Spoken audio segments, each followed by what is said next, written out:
Everyone, welcome to my channel. आज के मेरे वीडियो का टॉपिक जैसी दृष्टि वैसी सृष्टि, यानी इंसान के देखने का नज़रिया जैसा होता है वैसी ही उसको पूरी सृष्टि नज़र आती है।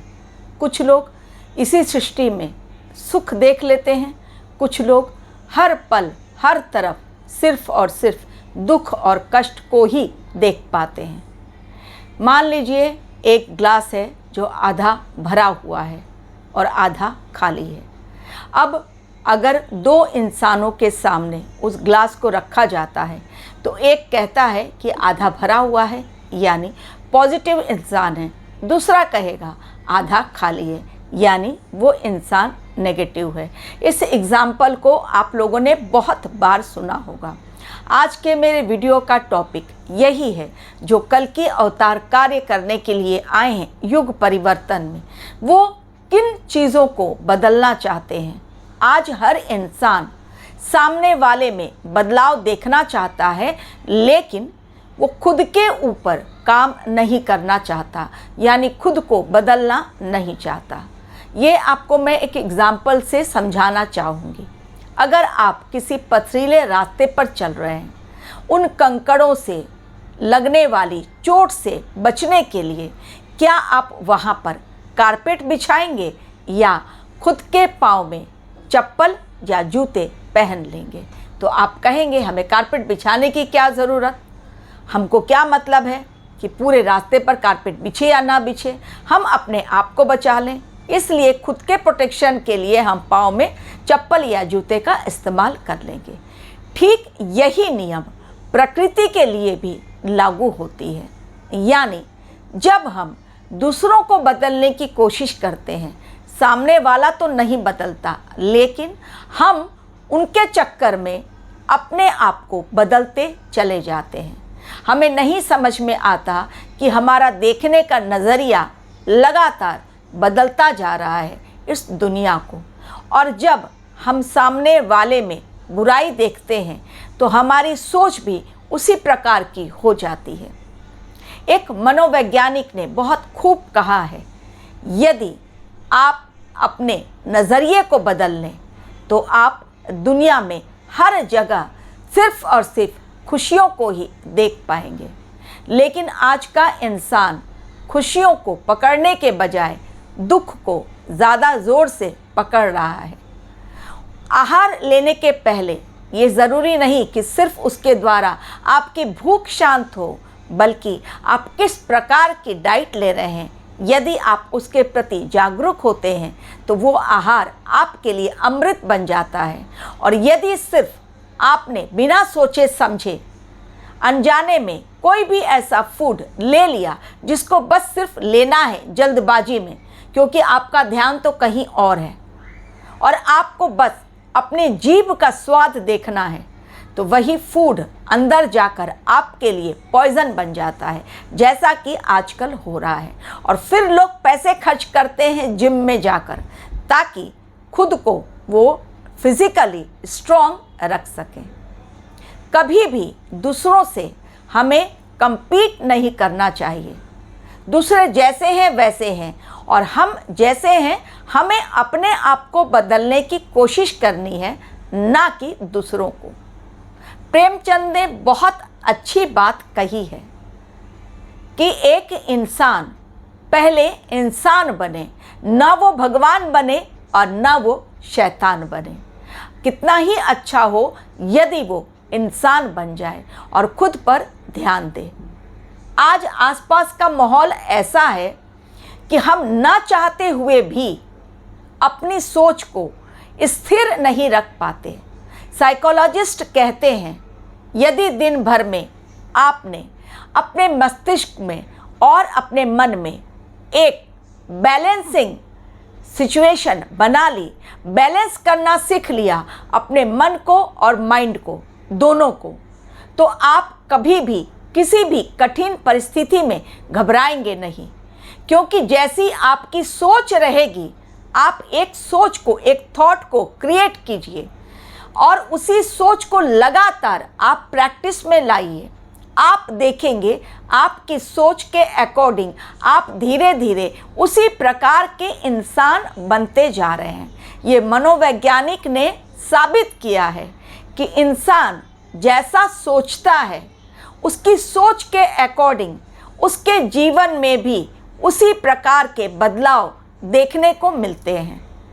आजकल सोशल मीडिया का ज़माना है।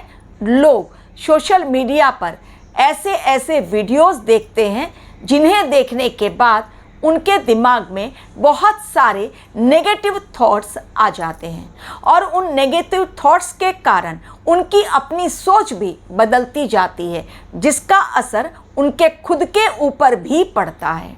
आज बहुत कम लोग ऐसे बचे हैं जो कि वास्तव में सही सोच रखकर सही दिशा की ओर आगे बढ़ रहे हैं। तो मनोविज्ञान यही कहता है कि यदि आप बैलेंस करना सीख लें अपने मस्तिष्क और मन के बीच और एक अच्छी सोच को लेकर आगे बढ़ें, धीरे धीरे आपकी पॉजिटिव सोच आपकी लाइफ में पॉजिटिविटी का वो मिरेकल पेश करती है जिसके अकॉर्डिंग आप सही सोचने में और सही कार्य करने में अपने आप को सक्षम पा लेते हैं। उसके बाद नेगेटिविटी का असर आपके जीवन पर नहीं पड़ता है। भगवान पर विश्वास हम नहीं करते हैं क्योंकि वो हमें दिखलाई नहीं पड़ते हैं। बहुत लोग नास्तिक इन्हें ही कहते हैं जो भगवान पर विश्वास नहीं करते हैं। लेकिन हमारे भारतवर्ष की भूमि वो पवित्र भूमि जहाँ पत्थर में भी हम लोग भगवान के दर्शन कर लेते हैं। यानी कुछ लोग पत्थर को भी भगवान मानते हैं, उनकी पूजा करते हैं। तो इसीलिए कहा गया है मानो तो देव ना मानो तो पत्थर। इसी प्रकार की हम लोग यदि एटीट्यूड रखेंगे कि हमारी सृष्टि बहुत अच्छी है, हमारी प्रकृति बहुत अच्छी है, हमारा देश बहुत अच्छा है, हम बहुत अच्छे हैं, हम जिनसे मिल रहे हैं वो लोग भी बहुत अच्छे हैं, तो निसंदेह हमारी सोच के अकॉर्डिंग हमारी खुद की लाइफ बहुत पॉजिटिव बन जाती है। कल्कि अवतार भी किसी की नज़र का इलाज करने नहीं आए हैं, बल्कि नज़रिए को बदलने आए हैं। जब तक इंसान की सोच नहीं बदलेगी तब तक इंसान सही रास्ते पर नहीं चल पाएगा, और जब तक इंसान सही रास्ते पर नहीं चलेगा तब तक ये दुनिया एक शांतिपूर्ण वातावरण में नहीं जी पाएगी। और जब तक शांतिपूर्ण वातावरण इस धरती पर स्थापित नहीं होगा तब तक कल्कि अवतार का मिशन भी सक्सेसफुल नहीं हो सकता। सतयुग की कल्पना भी कोसों दूर है। इसलिए स्टेप बाय स्टेप कल्कि अवतार के युग परिवर्तन का मिशन चल रहा है, क्योंकि आज लोग अपनी सोच के विपरीत अपनी सोच के गुलाम हो गए हैं। आसपास का माहौल भी ऐसा होता है कि अगर आप अच्छी सोच रखने वाले इंसान भी हैं, लोग आप में तरह तरह की आपके बारे की आपको क्रिटिसाइज करके ऐसा बना देंगे कि आप भी शक करने लगेंगे अपने आप पर ही कि क्या मैं ऐसा ही हूँ या क्या मैं ऐसे ही हूँ। बहुत कम लोग कॉन्फिडेंट रह पाते हैं अपने बारे में। एक बार राजा भोज के यहाँ एक ऐसा व्यापारी आया जो कि चंदन का व्यापारी था। राजा भोज के पास सब कुछ था, लेकिन उनके मन में एक गलत सोच ने जन्म लिया। उन्होंने सोचा क्या ही अच्छा हो, इस चंदन व्यापारी की सारी संपत्ति को मैं अपने राजकोष में जमा करवा लूं, क्योंकि मैं लोगों का भला करता हूं। कुछ देर के पश्चात जब वो चला गया और राजा भोज ने अपने आप पर ध्यान दिया तो उन्होंने सोचा मैं तो कभी किसी के बारे में गलत नहीं सोचता, आज कैसे मेरे मन में ये गंदा विचार आया कि मैं उसकी संपत्ति लेकर अपने राजकोष में जमा करना चाहता हूँ। अपने एक मंत्री से उन्होंने सवाल किया। उनके मंत्री ने कहा मुझे कुछ देर का वक्त दीजिए, कुछ दिनों का, मैं आपको इसका जवाब दूंगा। कुछ दिनों के पश्चात रास्ते में जाते हुए उस मंत्री को वो चंदन व्यापारी मिला जो कि बहुत परेशान था। उसकी चंदन की लकड़ियां बिक नहीं रही थी। जब उससे उसकी परेशानी का कारण पूछा मंत्री ने, तो उसने कहा, मैं क्या बताऊं, चंदन की लकड़ी बिक नहीं रही है। काश ऐसा हो जाए कि राजा जो है, जो इतनी संपत्ति का मालिक है, उसके पास इतनी ज़्यादा प्रॉपर्टी है, पैसा रुपया है, काश वो मर जाए। अगर वो मर जाए तो मेरी चंदन की लकड़ियाँ बिक जाएंगी धड़ल्ले से, और मेरे बिजनेस में मुनाफा हो जाएगा, मुझे पैसे रुपए मिल जाएंगे। यानी व्यापारी के मन में भी एक गंदा विचार आया राजा के प्रति। मंत्री ने चुपचाप उसे सलाह दी कि तुम कल राज दरबार में आकर मिलो राजा से, और वो तुम्हारी चंदन की लकड़ियाँ खरीदेंगे। क्योंकि राजा से मैं कहूँगा उनकी रसोई में बहुत सारी ऐसी लकड़ियों का इस्तेमाल हो रहा है जो कि जंगली लकड़ियां हैं, और यदि चंदन की लकड़ियां जलाई जाए तो तुम्हारा भी भला होगा, और उनके खाने में भी वो खुशबू नज़र आएगी, और उनके खाने में वो पवित्रता नज़र आएगी, क्योंकि चंदन की लकड़ी पर खाना पक रहा है। तुम आ जाना, मैं राजा को संभाल लूँगा। अगले दिन वो पहुँचा और राजा ने उसकी बहुत सारी चंदन की लकड़ी खरीद ली मंत्री के कहने पर। जब वो चला गया तब राजा ने मंत्री से कहा कि कितना ही अच्छा होता यदि ये रोज आए और मेरे यहाँ चंदन की लकड़ी दे जाए, तो इससे क्या होगा, उसकी खुशबू मेरे रसोई में भी फैलेगी, और मैं हमेशा ही इसी तरह से इस इंसान की मदद भी कर पाऊँगा, और मेरा जो कलुषित विचार था वो धीरे धीरे अब परिवर्तित होने लगा। ये मुझे ऐसा लग रहा है, पॉजिटिव वाइब्स आ रहे हैं। उसी प्रकार चंदन व्यापारी ने भी अचानक से उनके मन में परिवर्तन आया।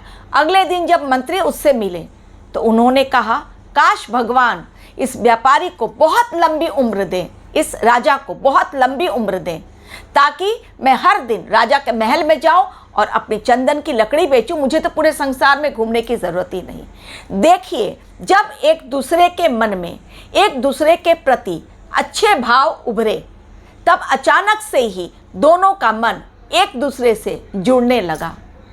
यही है आज के युग का कमाल। आज हर कोई दूसरे के प्रति स्वार्थ और जलन की भावना रखता है। जब हम दूसरों के प्रति अच्छी सोच रखेंगे, तब हमारे जीवन में भी ऐसे बदलाव आएंगे और दूसरे भी हमारे लिए अच्छी सोच रखेंगे। इसलिए कहा गया है कि ना मैं भगवान हूँ, ना मैं शैतान हूँ। दुनिया चाहे जो समझे, मैं बस एक इंसान हूँ, और इंसान को इंसानियत सिखलाने के लिए ही कल की अवतार धरती पर अवतरित हुए। तो दुनिया चाहे आपको जो समझे, आप एक अच्छे इंसान की तरह अपनी सोच को पवित्र रखिए, अपने मन को पवित्र रखिए, और फिर देखिए इसका कमाल। Thank you very much for watching my video.